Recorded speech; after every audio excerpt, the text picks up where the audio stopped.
Clara and Lillian Wright stood frozen in their family's grand parlor, their matching lace dresses pristine white against the mahogany backdrop, but something was terribly wrong with their hands.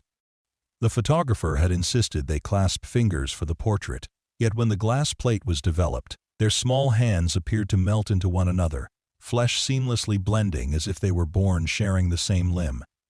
23 years later, when Clara disappeared without a trace from their shared bedroom, Lillian would tell investigators something that chilled them to the bone, that her twin sister was still right beside her, that she could feel Clara's heartbeat through her own palm.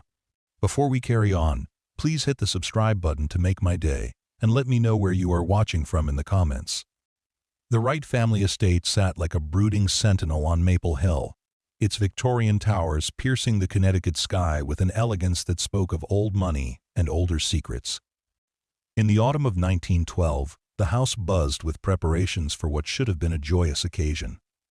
Clara and Lillian Wright, identical twins born on October 13th, were celebrating their 9th birthday, and their parents had spared no expense in marking the milestone.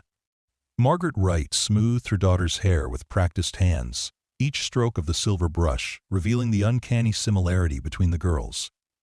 They were mirror images of one another, from their pale blue eyes to the constellation of freckles that dotted their upturned noses. Even their personalities seemed to echo each other, finishing sentences in perfect harmony and laughing at jokes only they understood. "Stand still, my darlings," Margaret whispered, adjusting the delicate pearl buttons on Clara's dress. "Mr. Hawthorne has traveled all the way from Boston to take your portrait. We must look our absolute best."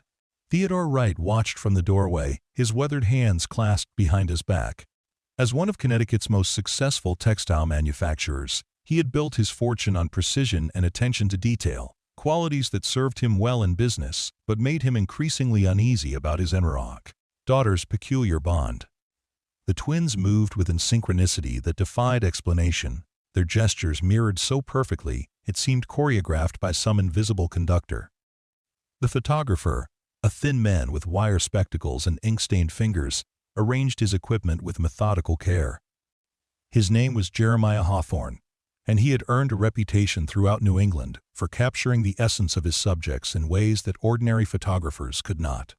His portraits revealed truths that the naked eye might miss, hidden emotions and secret longings that surfaced only when frozen in silver and light. "I want them seated together," Hawthorne instructed, gesturing toward an ornate velvet chair positioned before the fireplace.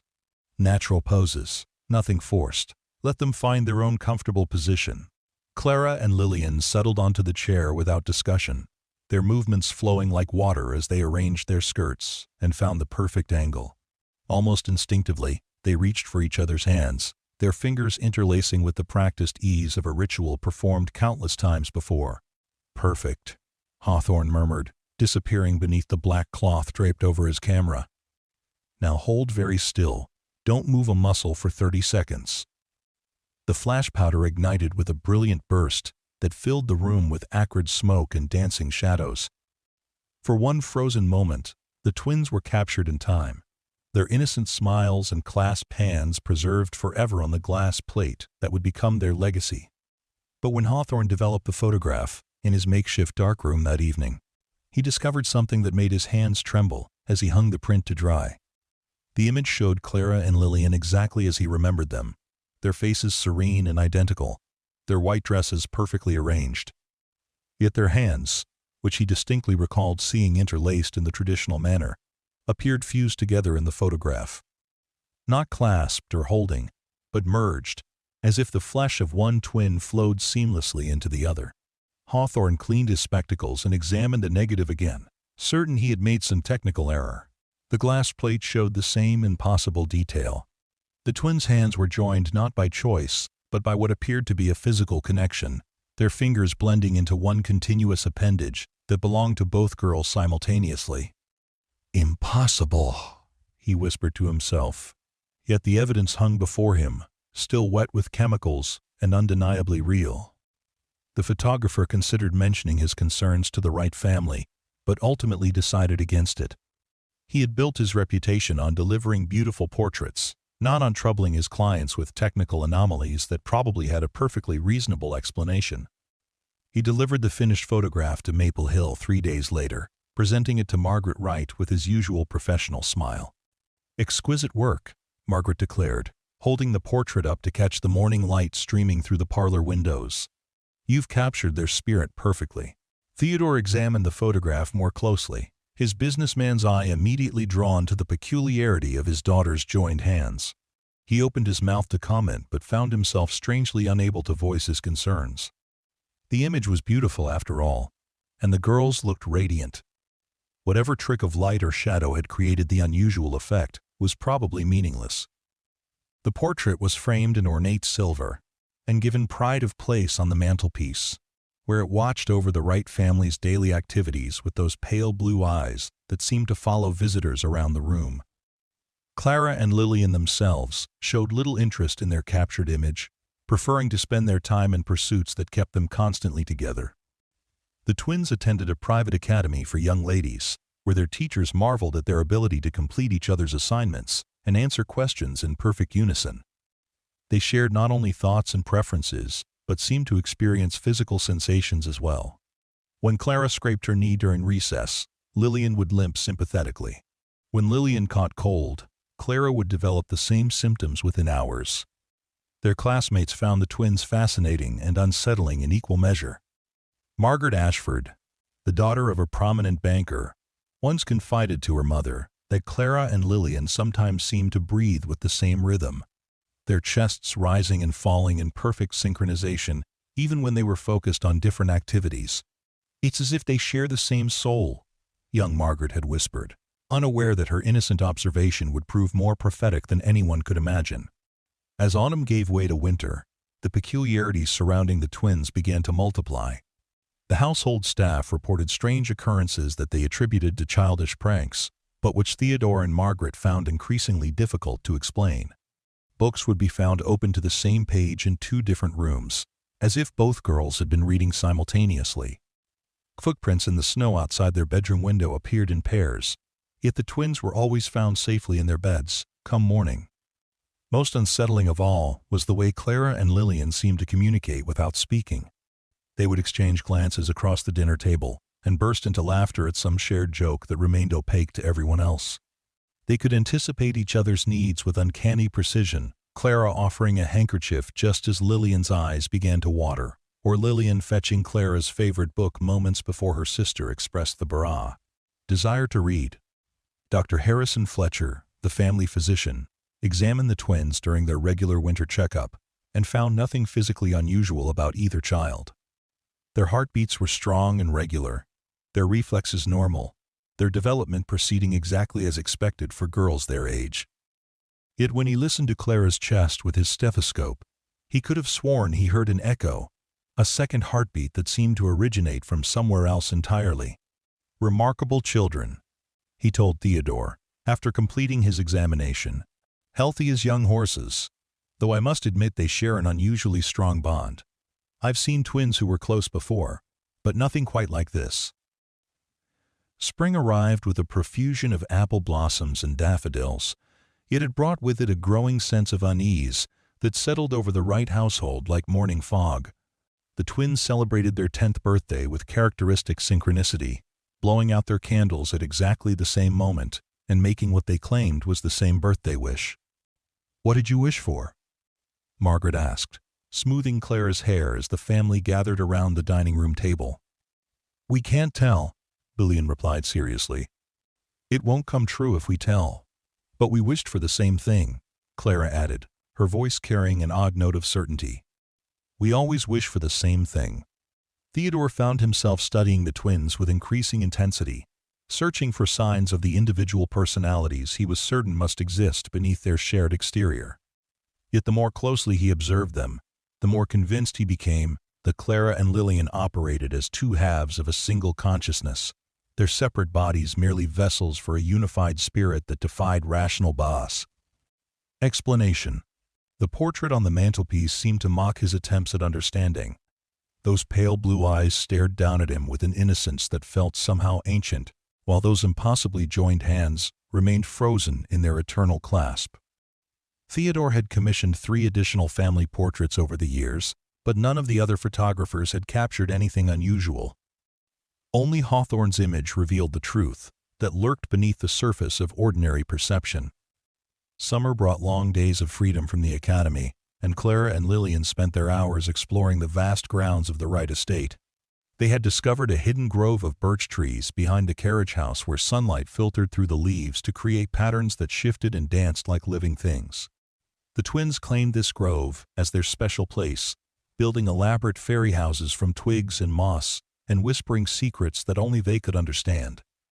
Margaret often watched them from the kitchen window as they played, marveling at the way they moved through their imaginary world with such perfect coordination. They never argued or disagreed about the rules of their games, never competed for attention or resources. They were, in every sense, two bodies sharing one mind. But as summer deepened into autumn, subtle changes began to manifest in the twins' behavior. Clara, who had always been slightly more outgoing, became increasingly quiet and withdrawn. She would stare off into the distance during meals, her fork suspended halfway to her mouth, as if listening to voices that no one else could hear. Lillian, meanwhile, seemed to grow more animated, her laughter becoming louder and more frequent, her gestures taking on an exaggerated quality that struck her parents as somehow forced. "Are you feeling well, darling?" Margaret asked Clara one evening as she tucked the twins into their shared bedroom. The room was a symphony of pink and white, with matching beds positioned so the girls could see each other even while sleeping. Clara nodded but didn't speak, her pale blue eyes focused on something beyond the lace curtains that covered their bedroom window. Lillian answered for her sister, as had become increasingly common. "She's just tired, Mama. We played very hard today." But Margaret noticed that Clara's breathing seemed shallow and rapid, while Lillian's chest rose and fell with unusual depth, as if she were breathing for both of them. October arrived with a fury of red and gold leaves that carpeted the Wright estate in natural splendor. The twins' 11th birthday approached, and Margaret threw herself into party preparations with desperate enthusiasm, hoping that celebration might restore whatever spark had been fading from Clara's eyes. She ordered a magnificent cake from the finest bakery in Hartford, and invited the daughters of Connecticut's most prominent families to join the festivities. Yet as the party date approached, Clara's condition continued to deteriorate. She ate little and spoke less, spending hours staring at the portrait on the mantelpiece, with an expression that Margaret found deeply unsettling. When addressed directly, Clara would turn toward the speaker with visible effort, as if summoned back from a great distance. Dr. Fletcher was called to examine her again, but his instruments revealed nothing amiss. Clara's pulse was steady, her temperature normal, her reflexes appropriate for a child her age. Yet something fundamental had changed in her demeanor, a vitality that seemed to be slowly draining away like water from a cracked vessel. "Perhaps she's simply going through a phase," Fletcher suggested to Theodore and Margaret during a private consultation in the library. "Children often experience periods of introspection as they mature. I wouldn't be overly concerned unless her physical symptoms worsen." But Lillian's transformation was equally dramatic, though in the opposite direction. She had become almost frenetic in her energy, talking constantly and moving with a restlessness that never seemed to find satisfaction. She answered questions directed at Clara, completed Clara's sentences, and even began referring to herself using plural pronouns that included her increasingly silent sister. "We think the weather is lovely today," Lillian would say, despite Clara having offered no opinion on the subject. "We're excited about our birthday party," she would announce, while Clara sat motionless beside her, staring into space with those pale blue eyes that seemed to see nothing and everything simultaneously. The birthday party itself proved to be a disaster of epic proportions. The invited guests, daughters of Hartford's elite families, arrived dressed in their finest clothes and bearing expensive gifts. But Clara's behavior throughout the afternoon was so strange and disconnected that several mothers left early with their children, whispering among themselves about the Wright family's odd circumstances. Clara barely acknowledged the presence or the carefully prepared festivities. She sat in her chair like a beautiful doll, responding to direct questions with single-word answers delivered in a voice that seemed to echo from somewhere far away. Meanwhile, Lillian compensated by becoming almost manic in her enthusiasm, laughing too loudly at jokes that weren't funny, and insisting that everyone admire gifts that Clara showed no interest in receiving. When time came to cut the birthday cake, both twins approached the table together. But as Clara reached for the knife, her hand passed through the handle as if it were made of mist. The silver blade clattered to the floor, and Clara stared at her own fingers with an expression of profound confusion. "Let me help you," Lillian said quickly, retrieving the knife and cutting the cake with hands that seemed unusually solid and substantial. "Clara's just tired from all the excitement." But Margaret had seen what happened, and the memory of her daughter's insubstantial fingers would haunt her dreams for years to come. That night, after the last guest had departed and the house had settled into uneasy quiet, Margaret crept to the twins' bedroom to check on them. She found both girls sleeping peacefully in their respective beds, their breathing soft and regular. Yet in the moonlight that streamed through their lace curtains, Clara appeared almost translucent, her pale skin seeming to glow with an inner light that Margaret was certain hadn't been there before. She reached out to touch Clara's forehead, but felt only the faintest sensation, as if her daughter were slowly fading away, like morning mist touched by sunlight. Lillian, by contrast, seemed more present than ever, her body casting a deep shadow across the moonlit floor. Margaret fled the room before she could investigate further, her heart pounding with a terror she couldn't name. November brought the first frost, and with it a crisis that shattered the Wright family's carefully maintained facade of normalcy. Clara had grown so insubstantial that she could no longer lift objects heavier than a feather, could no longer leave footprints in the soft earth of the garden, could no longer cast a reflection in mirrors or windows. Yet she remained visible, a ghost of her former self who drifted through the house like a memory made manifest.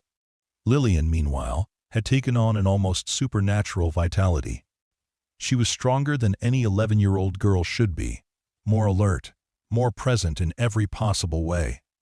She ate enough for 2 people, slept deeply and dreamlessly, and radiated an energy that made even the household staff unconsciously gravitate toward her presence. Theodore hired a series of specialists from Boston and New York, men of science who examined Clara with instruments and theories, but could offer no explanation for her condition. They pronounced her healthy, while simultaneously admitting that her symptoms defied medical understanding. Some suggested that she was suffering from an extremely rare neurological condition. Others theorized about psychological trauma or developmental abnormalities. None of them mentioned the obvious truth that Theodore and Margaret were too frightened to voice, that Clara wasn't disappearing because she was sick. She was disappearing because Lillian was somehow absorbing her, drawing Clara's life force into herself through the mysterious connection that had bound them since birth. The portrait on the mantelpiece seemed to confirm this terrible possibility. What had once appeared to be merely unusual now revealed itself as prophetic. The twins' hands weren't just clasped in the photograph, they were merged, joined in a way that suggested one person wearing 2 bodies, rather than 2 separate individuals choosing to touch. December arrived with a blanket of snow that covered the Wright estate in pristine white, but inside the house, darkness was gathering. Clara had become so insubstantial that she could barely maintain a corporeal form for more than a few hours at a time. She would fade in and out of visibility, like a photograph slowly developing in reverse, her voice becoming whisper-thin, and her touch as light as butterfly wings. Lillian tried to maintain the pretense that everything was normal, engaging in conversations with her increasingly ghostly sister, and including Clara in activities that the fading twin could no longer physically perform. But the strain was beginning to show in Lillian's behavior as well. She would sometimes stop mid-sentence and cock her head as if listening to someone else's voice. She would answer questions that hadn't been asked aloud, respond to comments that only she could hear. "Clara thinks we should wear our blue dresses today," Lillian would announce at breakfast, despite Clara having said nothing at all.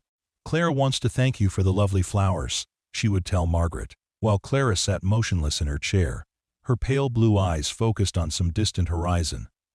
Margaret began to suspect that Lillian wasn't speaking for Clara at all, but rather channeling her sister's diminishing presence through her own increasingly dominant personality. The boundaries between the twins were dissolving, with Lillian emerging as the surviving consciousness, and Clara fading into something that was part memory, part echo, and part dream. On the night of December 20th, Margaret awoke to the sound of voices drifting from the twins' bedroom. She crept down the hallway and pressed her ear to their door, listening to what appeared to be a heated argument between her daughters. But as she listened more closely, she realized that both voices were coming from the same source.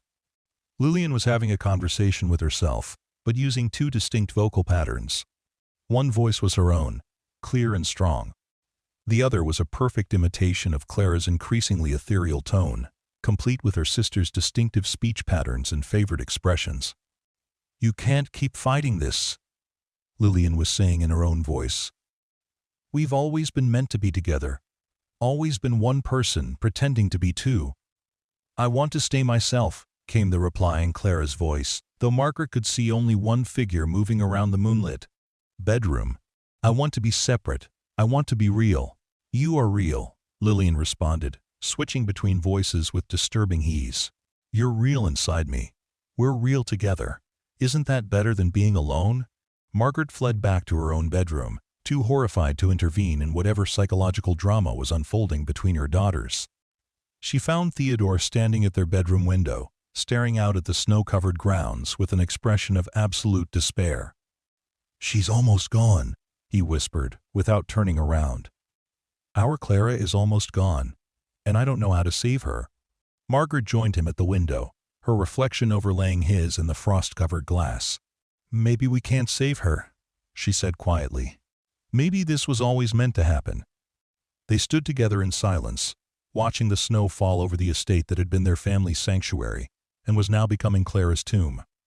Christmas morning arrived gray and cold, with ice coating the windows and a bitter wind rattling the shutters. The Wright family gathered in their parlor for what they all knew would be their last Christmas together, though no one dared speak this truth aloud. Clara was barely visible now, a shimmer in the air that occasionally coalesced into the suggestion of a young girl in a white nightgown. Lillian opened presents for both of them, exclaiming over gifts with an enthusiasm that seemed designed to compensate for her sister's absence. She held up dolls and dresses for Clara to see, chattering about how beautiful they would look and how much fun they would have playing with them together. But Clara's response was nothing more than a barely perceptible nod, a movement so slight it might have been imagined. Theodore had prepared a special gift for this final Christmas, a music box that played the twins' favorite lullaby, while tiny figurines of two dancing girls spun in endless circles around a miniature mirror. When he wound the mechanism and set it on the table, both twins, what remained of them, turned toward the melody with expressions of recognition and longing. As the music played, Clara seemed to grow slightly more solid, her outline sharpening as if the familiar tune was calling her back from whatever distant realm she had been drifting toward. For a few precious minutes, she was present enough to smile at her parents, to mouth the words, "Thank you," in a voice they felt rather than heard. But when the music box wound down and the melody faded into silence, Clara faded with it, becoming once again nothing more than a whisper of movement in the corner of their vision. That night, Margaret tucked Lillian into bed with extra care, knowing that she was also saying goodbye to Clara, even though her ghostly daughter was no longer substantial enough to feel a mother's touch. "Will you take care of your sister?" Margaret asked, the question carrying multiple layers of meaning. "I'll take care of Clara," Lillian promised, her voice carrying the weight of solemn vows. "We'll take care of each other. We'll always be together." Margaret kissed Lillian's forehead and turned down the lamp, leaving the twins' bedroom bathed in the pale light of winter stars. As she reached the doorway, she heard Lillian whisper into the darkness, "Don't be afraid, Clara. It won't hurt. We'll still be us, just better, just complete." The response came in Clara's voice, though Margaret could see only one small figure in the bed. "I'm not afraid anymore. I can feel you. I can feel us becoming what we were always meant to be." Margaret closed the door softly and leaned against the hallway wall, tears streaming down her cheeks as she realized that she had just witnessed the end of Clara's individual existence. When morning came, they found only Lillian in the twins' bedroom, sitting up in bed with an expression of profound peace. Clara's bed was empty, the covers undisturbed, as if she had simply evaporated during the night, like dew touched by sunlight. "Where is your sister?" Theodore asked, though part of him already knew the answer. Lillian smiled with serene confidence. Clara is right here with me. She's closer than she's ever been before. We're together now, just like we always wanted to be. She held up her hands, and Theodore gasped at what he saw. Lillian's fingers had changed overnight, becoming longer and more graceful, with delicate bones that seemed to belong to two different people. When she flexed them, they moved with the precise coordination shown in Hawthorne's photograph, as if multiple sets of fingers were working in perfect harmony. Margaret sank into Clara's empty bed, her hands trembling as she touched the cold sheets. "Where did she go, sweetheart? Where is Clara?" "She didn't go anywhere, Mama," Lillian replied with the patient tone one might use to explain something obvious to a small child. "She came here. She came inside. We're both here now, just like we were always supposed to be." Lillian stood up and walked to the mirror above their shared dresser. Her reflection showed a single girl, but when she waved, multiple hands seemed to wave back, overlapping and intertwining in patterns that hurt to look at directly. "Can you hear her?" Theodore asked desperately. "Can Clara speak to us?" Lillian tilted her head, as if listening to a voice that no one else could hear. Then she smiled and nodded. "Clara wants you to know that she's happy. She says being separate was like wearing shoes that didn't fit. This is better. This is right."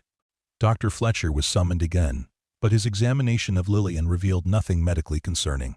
She was healthy, alert, and showed no signs of psychological distress. When questioned about Clara's disappearance, she maintained her story with unwavering consistency. Her sister hadn't gone anywhere. Clara was simply inside now, where she belonged, where they both belonged. The local authorities investigated Clara's disappearance but found no evidence of foul play. There were no signs of struggle, no indication that anyone had entered or left the right house during the night. Clara had simply vanished, leaving behind only her nightgown and the lingering echo of her presence in Lillian's strange new mannerisms. Lillian began displaying personality traits that had belonged exclusively to Clara, favoring foods she had previously disliked and using expressions that had been her sister's distinctive markers of speech. She would sometimes pause mid-conversation and appear to be listening to someone else, then continue with responses that seemed to be half of the dialogue the family could only partially hear. "Clara thinks the roses need watering," Lillian would say during their morning walks through the garden. "Clara remembers when we planted these bulbs last spring," she would add while examining the flower beds. Most unsettling of all, Lillian began referring to past events as if she had experienced them from multiple perspectives simultaneously. She would describe parties and outings using details that only Clara could have known, memories of conversations that had taken place when Lillian was absent. The portrait on the mantelpiece became a source of fascination for the transformed Lillian. She would stand before it for hours, studying the image of her former self with an intensity that made Margaret deeply uncomfortable. Sometimes, Margaret was certain she could see two different expressions flickering across Lillian's face as she gazed at the photograph, as if two different people were looking back at their captured past from behind the same pair of pale blue eyes. Winter deepened into a cold that seemed to penetrate the very bones of the right house. The servants whispered among themselves about strange occurrences that defied rational explanation. They reported hearing two sets of footsteps in the hallway at night, though only Lillian could be seen walking through the corridors. Kitchen staff complained that food prepared for one child would be consumed as if two people had eaten, yet they only ever served a single plate. Most disturbing were the voices. Multiple servants reported hearing conversations between the twins continuing as they had before Clara's disappearance, complete with both girls' distinctive speech patterns and mannerisms. But when they investigated the source of these discussions, they would find only Lillian, sometimes talking to her own reflection, sometimes addressing empty air with the intensity of someone engaged in heated debate. Margaret began having nightmares about the photograph, dreams in which Clara and Lillian's joined hands would begin to move, their fingers writhing like snakes, as one twin slowly absorbed the other through their connected flesh. She would wake in cold sweats, rushing to check on Lillian, only to find her daughter sleeping peacefully in the bed that had once belonged to both girls. Spring arrived early that year, bringing with it daffodils and cherry blossoms that seemed to mock the darkness that had settled over the Wright family. Lillian emerged from winter with an even stranger transformation. her personality now clearly incorporating aspects of both twins in ways that created an entirely new individual. She was simultaneously outgoing and reserved, bold and cautious, rational and dreamy. She contained multitudes within a single small frame. Theodore made the difficult decision to remove the portrait from the mantelpiece, hoping that eliminating the visual reminder might help his surviving daughter develop a more normal relationship with Clara's memory. But when he attempted to take down the photograph, Lillian became hysterical, clinging to the frame with a strength that seemed impossible for an 11-year-old girl. "You can't take us away!" she screamed, her voice shifting between her own tone and Clara's ethereal whisper. "We need to see ourselves. We need to remember what we were before we became what we are." Theodore relented, leaving the portrait in its place of honor above the fireplace. That night, Margaret found Lillian standing before the photograph in her nightgown, her lips moving in silent conversation with the captured image of her former selves. "What are you doing, darling?" Margaret asked gently. "We're remembering," Lillian replied, without turning around. "Clara is telling me about the day we took this picture. She remembers things differently than I do. It's interesting to see the same moment through two pairs of eyes." Margaret studied her daughter's reflection in the glass that covered the portrait. For just a moment, she was certain she saw two faces looking back at her, overlapping like a double exposure, but distinct enough to recognize. Then, Lillian turned around, and there was only one child standing in the moonlight, though her smile seemed to contain more joy than any single person could hold. Summer brought new challenges as the Wright family struggled to adapt to their transformed circumstances. Lillian's behavior continued to evolve in ways that suggested the presence of two distinct personalities sharing one body. She would have animated discussions with herself, debating decisions from multiple perspectives, and sometimes reaching compromises that pleased neither aspect of her complex nature. Margaret enrolled her daughter in a different academy, hoping that new surroundings might help Lillian develop a more singular identity. But the teachers and students at St. Mary's School for Young Ladies found her just as unsettling as those at her previous institution.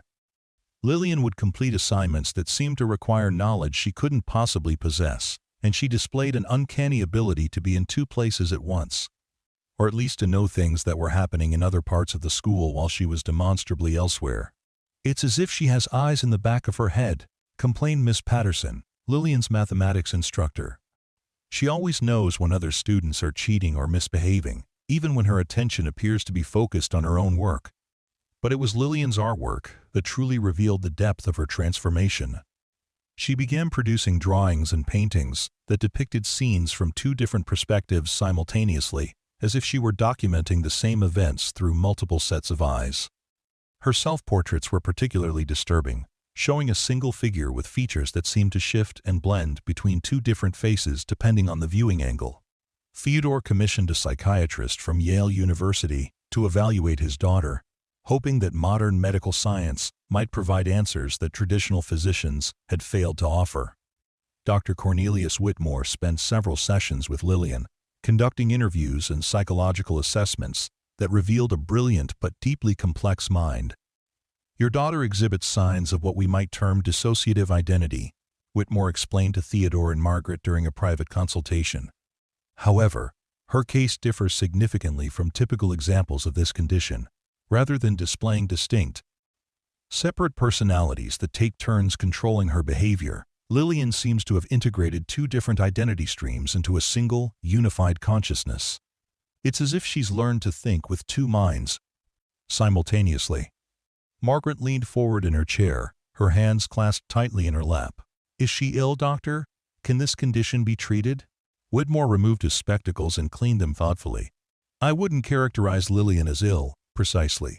Her mental faculties are exceptional, her emotional development appears healthy, and she demonstrates remarkable intellectual capabilities.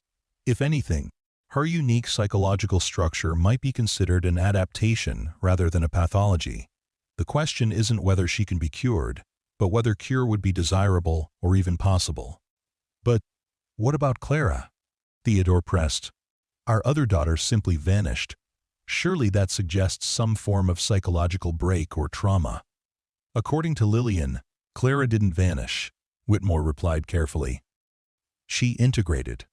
From a clinical perspective, it's possible that your daughters experienced such a profound psychological bond that when faced with some unknown stressor, one personality essentially merged with the other as a survival mechanism. The result is what we see today, a single individual who embodies aspects of both original personalities." End quote. Margaret felt tears welling in her eyes. "So, Clara is really gone? She's not coming back?" "I believe Clara continues to exist," Whitmore said gently, "but not in the way you remember her. She lives now as part of Lillian's expanded consciousness. They have become something entirely new, neither fully Clara nor fully Lillian, but a synthesis that incorporates the best aspects of both." As autumn returned to Connecticut, bringing with it memories of the twins' shared birthdays and the anniversary of Clara's disappearance, Lillian seemed to grow more comfortable with her transformed identity. She stopped referring to herself in plural terms and began speaking of Clara as a cherished memory, rather than a present companion. Yet subtle signs of her dual nature remained visible to those who knew what to look for. She would sometimes write with both hands simultaneously, producing different content with each hand, as if two people were sharing the same writing implements. She displayed preferences that seemed to alternate between Clara's tastes and Lillian's original inclinations, enjoying foods and activities that pleased both aspects of her nature. Most remarkably, she seemed to possess memories that belonged to both twins, recounting events that only Clara could have experienced with the same clarity and detail as those from Lillian's own past. The portrait on the mantelpiece became a source of comfort rather than confusion for the transformed girl. She would study it during quiet moments, her expression peaceful and contemplative, as if she were communing with her former selves and finding wisdom in their eternal clasp. "Do you miss being two people?" Margaret asked during one of their bedtime conversations. Lillian considered the question with the seriousness she brought to all inquiries about her nature. "I remember missing being one person," she replied thoughtfully. "When we were Clara and Lillian, we were always trying to be together, always seeking the connection we have now. This is better, this is complete. But don't you sometimes wish Clara could be separate again? Don't you want to play with your sister the way you used to?" "Mama," Lillian said with gentle patience, "Clara is playing with me. She's playing inside my thoughts and dreams and memories. We're closer than we ever were when we had different bodies. We're so close now that we don't know where one of us ends and the other begins. Isn't that the most perfect kind of togetherness?" Margaret tucked her daughter into bed, marveling at the wisdom that seemed to flow from this strange new child who contained multitudes. As she dimmed the lamp and prepared to leave, Lillian's voice stopped her at the doorway. "We want to thank you for understanding, Mama. Clara especially wants you to know that she's happy. She's more herself now than she ever was when she was separate." Margaret smiled through her tears, finally beginning to accept that her daughters had found a form of happiness that transcended ordinary understanding. They had achieved a unity that most people could only dream of, a connection so complete that death itself could not sever their bond. Years passed, and Lillian Wright grew into a remarkable young woman whose reputation for wisdom and insight spread throughout Connecticut society. She possessed an uncanny ability to understand people from multiple perspectives, to see situations from angles that revealed truths hidden from ordinary observation. Those who knew her story whispered that she carried the combined intelligence of two brilliant minds, while others simply marveled at her exceptional empathy and understanding. At 17, Lillian stood before the portrait that had documented her transformation. Now seeing it with eyes that held decades of accumulated wisdom, the photograph no longer seemed strange or impossible to her. It was simply a record of the moment when two separate streams of consciousness began their inevitable merger into something greater than the sum of their parts. She had grown beautiful in a way that seemed to encompass multiple ideals of feminine grace. Her features held echoes of both Clara's delicate bone structure and the stronger lines that had begun to emerge in Lillian's face before the integration. Her pale blue eyes contained depths that suggested vast internal landscapes, as if entire worlds existed behind her gaze. Margaret, now graying at the temples but still elegant in her middle years, watched her daughter with a mixture of pride and lingering bewilderment. The woman Lillian had become defied every expectation she had held about how children develop and mature. rather than choosing a single path through life. Lillian seemed to walk multiple paths simultaneously, making decisions that satisfied complex internal negotiations between different aspects of her nature. "I've been thinking about marriage," Lillian announced during breakfast one morning, her words causing Theodore to nearly choke on his coffee. "Marriage?"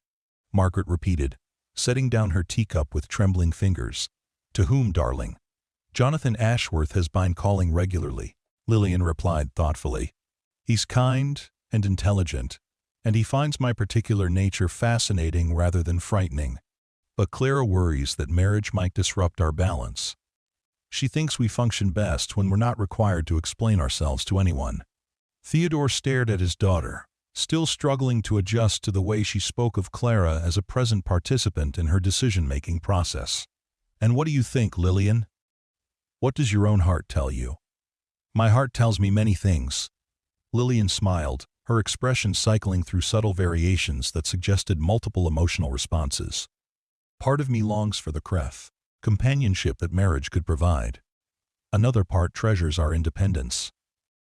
And Clara remembers how difficult it was when we had to pretend to be normal around people who couldn't understand what we truly were." She paused, her eyes unfocusing slightly, as if she were listening to an internal voice. "We've decided to invite Jonathan for dinner next week.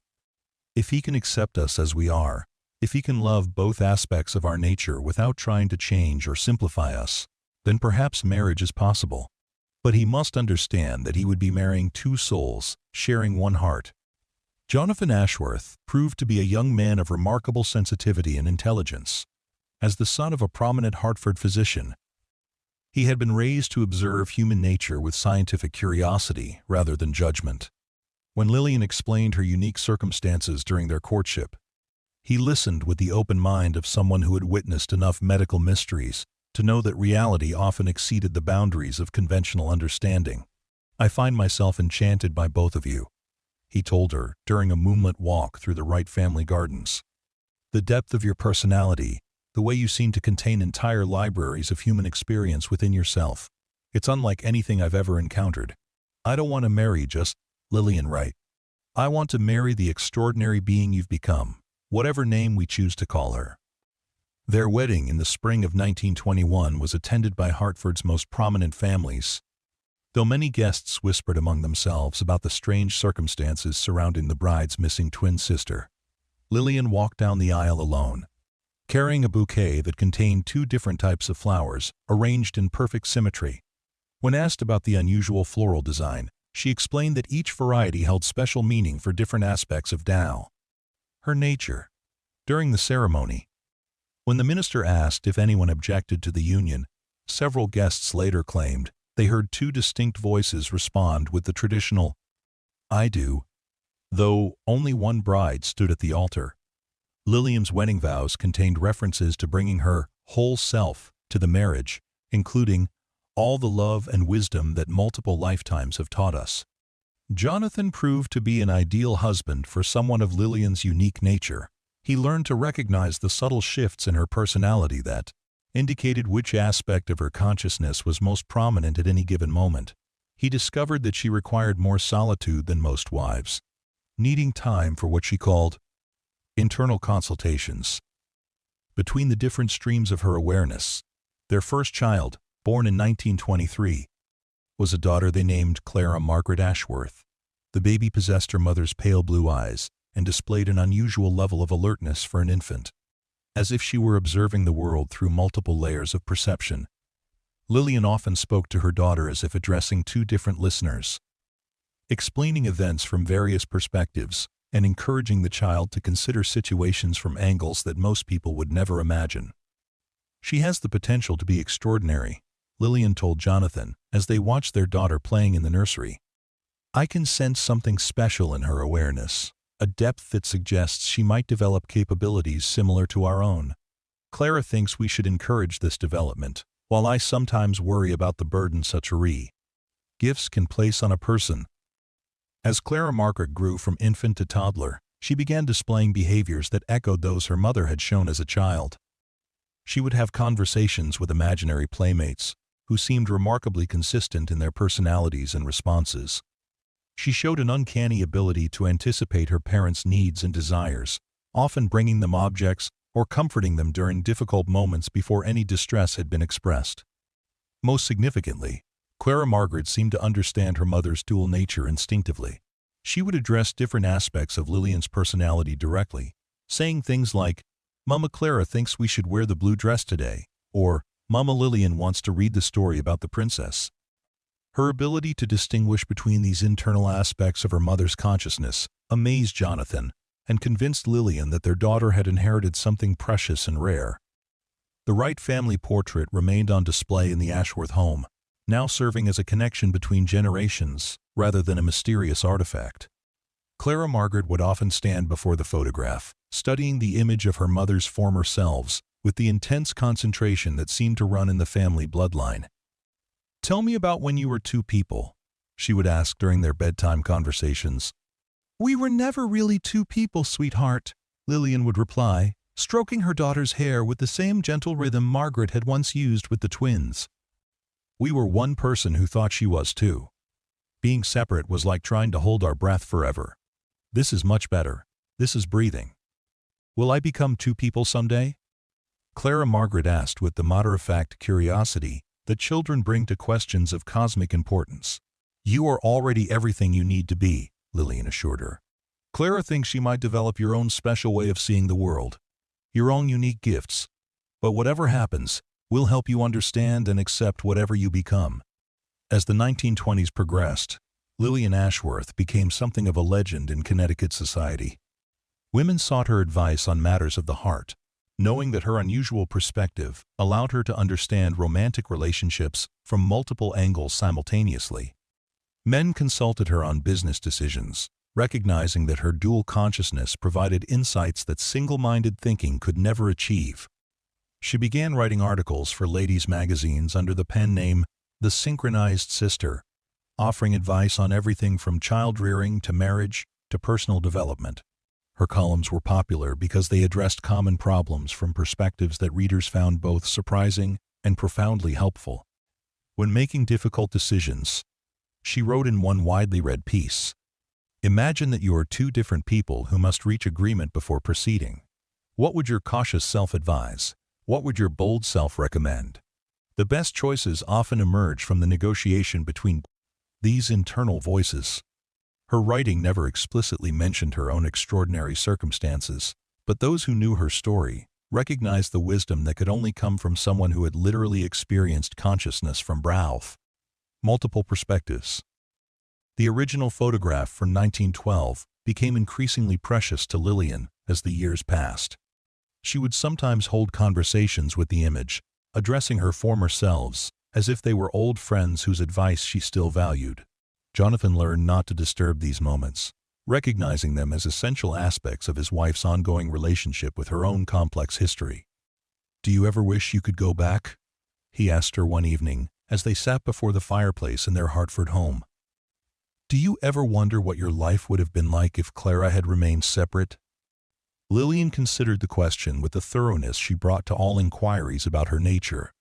"I remember wishing we could be together forever," she said slowly. "But I can't imagine wanting to be apart again. It would be like asking someone who had learned to see in color whether they missed being colorblind. The richness of this existence, the depth of understanding that comes from multiple perspectives, it's not something I would trade for the simplicity of singular consciousness." End quote. She reached for Jonathan's hand, her fingers intertwining with his in a gesture that unconsciously echoed the eternal clasp shown in her childhood portrait. "Clara agrees with me on this. Perhaps the only thing we've ever been completely unanimous about. We chose correctly when we chose to become one. We chose love over separation, unity over isolation, complexity over simplicity. And you're happy? And you're happy?" Jonathan asked, studying his wife's face for any signs of internal conflict or regret. "We are complete," Lillian replied, her voice carrying the weight of absolute certainty. "For the first time in our existence, we are exactly what we were meant to be." As Clara Margaret grew older, she began to understand more about her mother's extraordinary history. Rather than being frightened or confused by the story of her vanished aunt, she found it romantic and beautiful. a tale of love so powerful that it transcended the boundaries of individual identity. Aunt Clara didn't die, she explained to her classmates at school who had heard whispered versions of the family legend. She just found a better way to live. She and Mama discovered how to be together forever, closer than any two people have ever been before. Her matter-of-fact acceptance of the situation helped other children understand that the Ashworth family's unusual circumstances were not tragic or frightening, but rather represented a kind of miracle that most people could only dream of achieving. By the time Clara Margaret reached her teenage years, she had developed her own remarkable abilities. She possessed an intuitive understanding of human nature that seemed to come from observing people through multiple layers of perception. She could sense emotional undercurrents that others missed, anticipate behavioral patterns before they became obvious, and offer comfort or guidance that seemed perfectly calibrated to whatever someone needed to hear. "She has the gift," Lillian told Jonathan, as they watched their daughter navigate the complex social dynamics of adolescence with unusual grace and wisdom. "Not the same gift we have, but something related. She sees people the way we see ourselves, as complex beings containing multitudes, rather than simple personalities with single motivations." Clara Margaret began keeping a journal where she recorded her observations about human nature, insights that read like the work of someone much older and more experienced. Her writing revealed a understanding of psychological complexity that impressed even the adults who read her work. "People think they want simple answers," she wrote in one entry. "But simple answers never satisfy complex questions. The most beautiful truths contain contradictions, just like the most interesting people contain multiple personalities that don't always agree with each other." As the 1930s arrived, bringing with them economic uncertainty and social change, the Ashworth family remained an island of stability and wisdom in an increasingly chaotic world.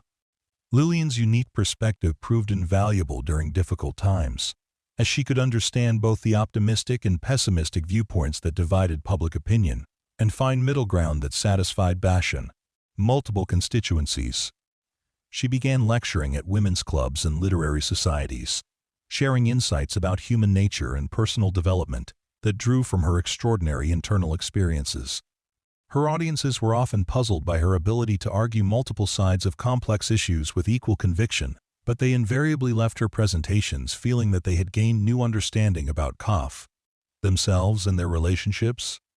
"The secret of happiness," she told one gathering of Hartford's most influential women, "is learning to love all aspects of yourself, even the parts that seem contradictory or conflicting.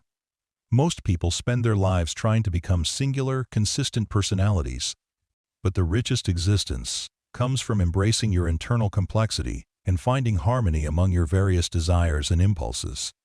End quote. The portrait from 1912 remained central to Lillian's sense of identity, a tangible reminder of the transformation that had shaped her entire existence. As she entered middle age, she would sometimes catch Clara Margaret studying the photograph with the same intensity she herself had brought to it as a child. "What do you see when you look at that picture?" Lillian asked her daughter during one of these moments. "I see the moment when two people decided to become one person," Clara Margaret replied thoughtfully. "I see the exact instant when love became stronger than the need to be separate. It's like watching a miracle happen in slow motion." "And what do you think about that miracle?" Lillian pressed, curious about her daughter's perspective on events that had shaped both their lives. "I think Aunt Clara was very brave," Clara Margaret said seriously.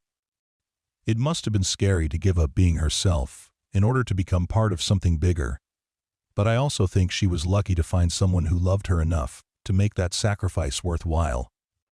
"She didn't sacrifice herself," Lillian corrected gently. "She transformed herself. She became more than she had ever been before, not less. The love didn't require her to disappear. It required her to expand." Clara Margaret nodded, understanding flooding her features. "That's even more beautiful. She didn't lose herself. She found a way to be herself more completely than any single person could ever be." As the 1940s approached, bringing with them global conflict and unprecedented challenges, Lillian found herself called upon to provide guidance and comfort to an ever-widening circle of people who recognized her unusual gifts. Her ability to understand situations from multiple perspectives made her an invaluable counselor for those struggling with impossible decisions or irreconcilable conflicts. She began writing a book about her experiences, though she disguised the literal truth of her story as an extended metaphor about the integration of different aspects of personality. The Unified Self became a bestseller among readers seeking to understand their own internal complexities and contradictions. "We all contain multitudes," she wrote in the book's introduction. "The goal of a fulfilled life is not to choose one aspect of yourself over others, but to find ways for all your various selves to coexist in harmony. The richest personalities are those that embrace contradiction, rather than fleeing from it." The book's success brought Lillian national attention, though she was careful never to reveal the literal truth of her own transformation. She understood that most people were not ready to accept the reality of her circumstances, but they could benefit from the wisdom that those circumstances had taught her. Clara Margaret, now a young woman of exceptional insight and compassion, began helping her mother with correspondence from readers who sought personal advice. Together, they answered hundreds of letters from people struggling with questions of identity, relationships, and personal growth. "Your mother has changed my life," wrote one grateful reader. "Her understanding of human nature seems almost supernatural. It's as if she can see inside people's souls and understand exactly what they need to hear. She saved my marriage," wrote another. "My husband and I were ready to divorce because we thought we were too different to make our relationship work. Your mother helped us understand that our differences were actually our greatest strength, that we could love each other more completely by accepting rather than trying to change our contrasting personalities." End quote. As Clara Margaret prepared to leave for college, she and her mother had many conversations about the future and the responsibilities that came with their family's unique gifts. "Will you tell people the truth about what you are?" Clara Margaret asked as they packed her belongings for her departure to Radcliffe College. "The truth is too large for most people to accept," Lillian replied thoughtfully. "But we can share the lessons that truth has taught us. We can help others understand that love sometimes requires us to transcend the boundaries of individual identity. That the deepest connections happen when people are willing to merge their separate selves into something greater." End quote. "And what about me?" Clara Margaret pressed. "What should I do with the gifts I've inherited?" "Trust yourself," Lillian advised, embracing her daughter with arms that seemed to contain multiple people's worth of love and protection. "Clara and I both believe that you will find your own unique way to serve the world. You don't need to become what we became, but you can use what we learned to help others discover their own paths to completeness." The morning of Clara Margaret's departure, Lillian stood before the portrait from 1912 one final time, addressing her former selves with the gratitude of someone whose life had exceeded every possible expectation.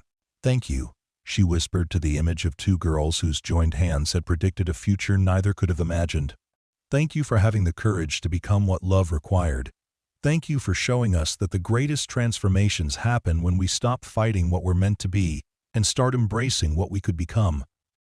The photograph remained silent, but Lillian felt certain she could sense approval radiating from those pale blue eyes that had watched over her family for decades. Clara and Lillian Wright had found their perfect ending, not in death or separation, but in a unity so complete that it had created new possibilities for human connection and understanding. As Clara Margaret's train pulled away from Hartford Station, carrying her toward a future filled with infinite potential, Lillian Ashworth walked home through streets that had witnessed her entire extraordinary transformation. She was no longer the confused child who had struggled to understand her dual nature, nor the frightened girl who had watched her sister fade away. She was exactly what she had always been meant to be, a living testament to love's power to transcend every boundary that seemed insurmountable. The twins of 1912 smiled innocently from their eternal portrait, their hands forever joined in a clasp that had predicted not tragedy, but triumph, not loss, but the most complete form of finding that any soul could hope to achieve. In learning to love each other completely, they had discovered how to love themselves, and in that discovery, they had found a peace that would last for all the remaining years of their remarkable, unified existence. But the story of the Wright twins was far from over. As the decades rolled forward into the 1950s and beyond, their legacy would touch lives in ways that neither Clara nor Lillian could have imagined during their childhood on Maple Hill. The photograph that had once seemed like a curiosity would become the cornerstone of a mystery that would fascinate researchers, psychologists, and paranormal investigators for generations to come. Dr. Cornelius Whitmore, the Yale psychiatrist who had evaluated Lillian as a child, never forgot his encounter with the remarkable girl who seemed to contain two complete personalities within a single consciousness. As his career progressed, and he became one of the nation's leading experts on dissociative disorders, he would often reference the right case in his lectures and published papers, though he was careful to disguise identifying details. "I once encountered a patient," he would tell his graduate students, "who had achieved something that our field considers theoretically impossible, rather than fragmenting under psychological stress. This individual had actually integrated multiple identity streams into a more complex but stable personality structure. It challenged everything we thought we knew about the boundaries of human consciousness." Whitmore's academic papers on integration versus dissociation became influential in psychiatric circles, though he never revealed that his theoretical framework was based on his observations of a single, extraordinary case. He maintained correspondence with Lillian throughout her adult life, documenting the long-term stability of her unique psychological structure and marveling at her continued ability to function not just normally but exceptionally within society. "You remain one of the most psychologically healthy individuals I have ever encountered," he wrote to her in 1953. "Your integration appears to have created a personality structure that is more resilient and adaptable than typical singular consciousness. Rather than being weakened by internal contradiction, you seem to be strengthened by internal diversity." Meanwhile, Clara Margaret's college years at Radcliffe proved to be transformative in ways that surprised even her unusually perceptive mother. The young woman's inherited gifts for understanding human nature attracted the attention of her psychology professors, who recognized in her an intuitive grasp of mental processes that exceeded what could be taught through traditional academic methods. Professor Eleanor Hartwell, a pioneering researcher in the emerging field of interpersonal psychology, took Clara Margaret under her wing and encouraged her to pursue graduate studies. "You have an almost supernatural ability to understand how people think and feel," she told her promising student. "I've never encountered anyone who can so quickly identify the root causes of psychological conflicts or predict how individuals will respond to different therapeutic approaches." Clara Margaret's senior thesis, titled "The Multiplicity of Self: Exploring Internal Dialogue and Personality Formation," became required reading in several graduate psychology programs. Though she wrote it as a theoretical exploration of how people develop complex inner lives, those who knew her family history recognized the personal experience that informed her academic insights. "Every individual contains multiple potential selves," she wrote in her conclusion. "The goal of psychological health should not be the elimination of internal contradiction, but the harmonious integration of diverse aspects of personality. The richest human experiences emerge from the successful negotiation between different internal voices, each contributing unique perspectives to the ongoing conversation of consciousness." End quote. Her work attracted attention from research institutions across the country, and she received fellowship offers from Harvard, Yale, and Johns Hopkins. But Clara Margaret chose to return to Connecticut, accepting a position at a small but prestigious institute for psychological research, where she could pursue her studies of consciousness and identity while remaining close to her extraordinary mother. The 1960s brought social upheaval and cultural transformation that created new opportunities for understanding the kind of consciousness integration that Lillian represented. The decade's emphasis on expanding awareness and exploring alternative states of mind made people more receptive to ideas about the fluidity of identity and the possibility of transcending conventional psychological boundaries. Lillian found herself increasingly sought after by intellectuals, artists, and spiritual seekers who sensed that she possessed wisdom about the nature of consciousness that went beyond academic theory. Her home in Hartford became an informal salon where writers, philosophers, and researchers would gather to discuss questions of identity, creativity, and the untapped potential of human awareness. She has a quality that I can only describe as completeness, wrote the novelist Patricia Highsmith after attending one of these gatherings. Most people seem to be seeking something outside themselves, some missing piece that will make them whole, but Mrs. Ashworth radiates the satisfaction of someone who has found everything she was looking for, not in the external world, but within the infinite depths of her own being." End quote. The original photograph from 1912 became an object of fascination for visitors to these gatherings.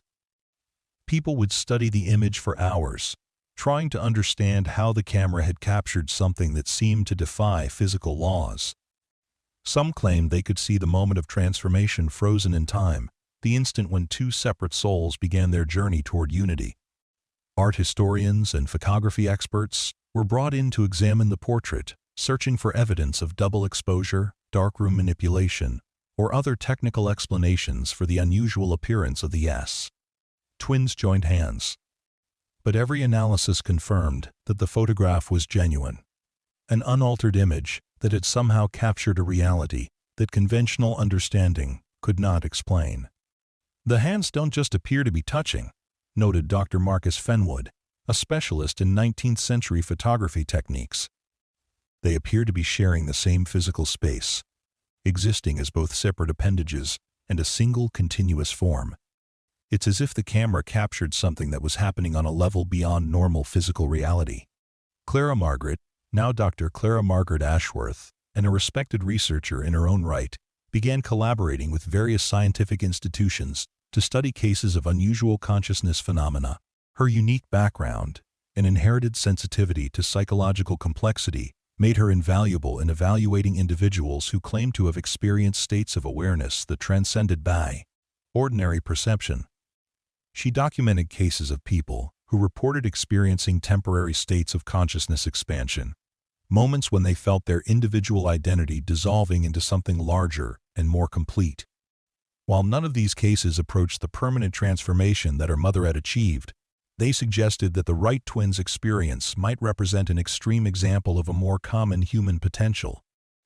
"What my mother and aunt achieved," Clara Margaret explained to a gathering of consciousness researchers, "might be viewed as the natural endpoint of a process that many people experience in smaller degrees. The feeling of losing yourself in deep meditation, the sense of unity that comes during profound artistic creation, the dissolution of boundaries that occurs in moments of perfect love. These might all be glimpses of the same underlying reality that my family discovered completely." Her research attracted the attention of institutions studying paranormal phenomena, though Clara Margaret was careful to maintain scientific rigor in her investigations. She insisted that any study of unusual consciousness states must be grounded in observable evidence and reproducible methods, even when dealing with experiences that challenged conventional scientific understanding. The 1970s brought new developments in neuroscience and brain imaging technology that offered fresh perspectives on the Wright case. When Lillian agreed to participate in experimental brain scans, the results astonished researchers who had expected to find evidence of dissociative pathology or psychological fragmentation. Instead, the scans revealed an unusually high degree of integration between different brain regions, with neural pathways that showed patterns of connectivity not typically seen in conventional consciousness structures.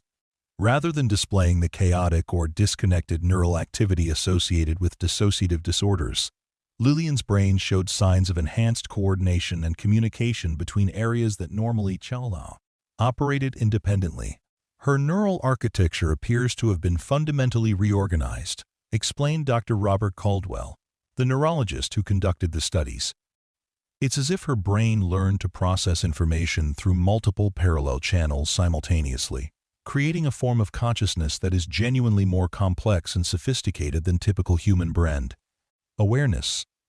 These findings sparked intense debate within the scientific community about the nature of consciousness and the possibility that human awareness might be capable of forms of organization that science had never previously documented. Lillian's case became a touchstone for researchers, exploring the frontiers of human potential and the plasticity of consciousness itself. As the 1980s arrived, bringing with them advances in computer technology and artificial intelligence, Researchers began drawing parallels between Lillian's integrated consciousness and emerging theories about parallel processing and distributed intelligence.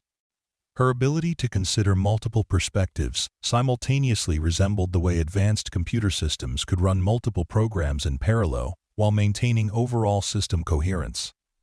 She represents a form of consciousness, but our technology is only beginning to approximate, observed Dr. Sarah Chen, a pioneer in artificial intelligence research who spent considerable time studying Lillian's cognitive processes. Her mind appears to operate like a biological version of a parallel processing system, capable of handling multiple streams of thought and analysis without interference or confusion. Clara Margaret, now in her 50s, and a grandmother herself, continued to document her mother's remarkable stability and continued development. Far from showing signs of age-related cognitive decline, Lillian seemed to grow more sophisticated and insightful with each passing year, as if her unique consciousness structure provided protection against the normal deterioration associated with aging. "She continues to surprise me," Clara Margaret wrote in her research journals. At 75, she displays cognitive flexibility and emotional intelligence that exceed what I observe in people half her age. It's as if the integration that occurred in her childhood created a form of consciousness that becomes stronger and more resilient over time, rather than weaker."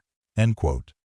The original portrait remains central to understanding Lillian's transformation, serving as a visual anchor for researchers trying to comprehend the implications of her case. New photographic analysis techniques revealed additional details that earlier examinations had missed, including subtle changes in the twins' facial expressions that seemed to show two different emotional states, captured simultaneously. The photograph appears to document not just a physical anomaly, but a psychological transition, noted Dr. Emma Rothschild, a specialist in visual anthropology who spent months analyzing the image. If you examine the twins' faces carefully, you can see evidence of two different personality configurations, as if the camera captured the moment when separate identities were beginning to merge into something entirely new. As the 1990s brought new understanding of genetics and heredity, researchers began investigating whether the Wright family's unusual traits might have a biological component. DNA analysis of the family line revealed certain genetic markers associated with enhanced neural plasticity and unusual patterns of brain development, suggesting that the twins' transformation might have been facilitated by inherited biological predispositions. Clara Margaret's own children, now adults with families of their own, displayed varying degrees of the psychological sensitivity that had characterized their grandmother and great-aunt. While none achieved the complete integration that had transformed the original twins, several showed remarkable abilities for empathy, intuition, and understanding complex human relationships.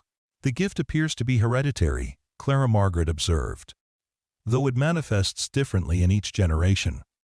Rather than experiencing the dramatic transformation that characterized my mother's generation, her descendants seem to inherit enhanced but more conventional forms of psychological insight and emotional intelligence." End quote. The Wright family story had become a legend that transcended academic circles, inspiring artists, writers, and spiritual seekers who saw in Lillian's transformation a symbol of love's power to transcend every boundary that seemed absolute. Books, films, and documentaries explored different aspects of the case, though most focused on the romantic and mystical elements rather than the scientific implications. As the new millennium approached, Lillian Ashworth had become one of the most thoroughly documented cases in the annals of consciousness research. At 93, she remained intellectually sharp and emotionally vibrant, a living testament to the possibilities that existed beyond conventional understanding of human awareness and identity. "I have lived several lifetimes within this single existence," she reflected during an interview for a documentary about unusual consciousness phenomena. "The integration that occurred in my childhood didn't limit my experience, but multiplied it exponentially. I have been able to love more deeply, understand more completely, and contribute more meaningfully to the world because I learned to embrace complexity rather than flee from it." End quote. The portrait from 1912 had become an icon, reproduced in countless academic papers, books, and articles about the mysteries of human consciousness. Yet for Lillian herself, it remained what it had always been, a simple record of the moment when two loving sisters discovered that their bond was stronger than the boundaries of individual identity. Standing before the photograph in her Hartford home, now surrounded by decades of research and documentation about her unique case, Lillian could still hear Clara's voice as clearly as she had on the day they became one. Their conversation continued across the years, an eternal dialogue between aspects of herself that had learned to love each other so completely that separation had become impossible. The twins of 1912 smiled innocently from their frame, their clasped hands a promise that had been kept for nearly 9 decades. They had discovered that love, when complete and unconditional, could transform not just relationships, but the very nature of existence itself. In choosing unity over separation, they had created something unprecedented in human experience, a form of consciousness that would continue to inspire and challenge understanding for generations yet to come.